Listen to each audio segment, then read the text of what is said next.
Hello guys, আসসালামু আলাইকুম। আমরা গেতেছি এখন মতিঝিল 2 তলা উপরে রেস্টুরেন্ট।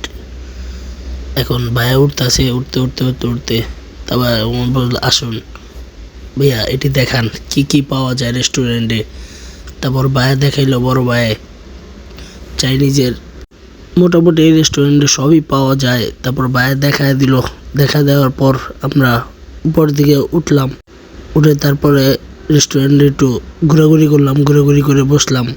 বসার পর এখন রেস্টুরেন্টের চারদিকটা দেখাইলাম, অনেক সুন্দর মাছের ছবি আর্ট করা। কিন্তু আমরা যখন গেছি তখন হলো লাঞ্চের সময়, পুরো ফ্রি আসলো। ভাই তো টেনশনে পড়ে আছে কোন সময় খাওয়ানো আসবো।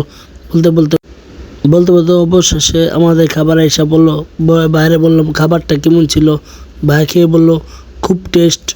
তারপর আমরা সবাই হেন্দা আমার বন্ধু খাওয়া শুরু করছে, আর আমি হেন্দা ভিডিও করতেছি, সবাই খাইতেছে, আমি ভিডিও করতে এখন আমিও বসে বললাম, আমি কই না সবাই টেস্ট করতেছে, তখন আমিও খেয়ে দেখি, না খাবারটা খারাপ না, খুব ভালো। তারপরে মনে করেন যে না, সবাই আমরা খাওয়া শুরু করে দিলাম।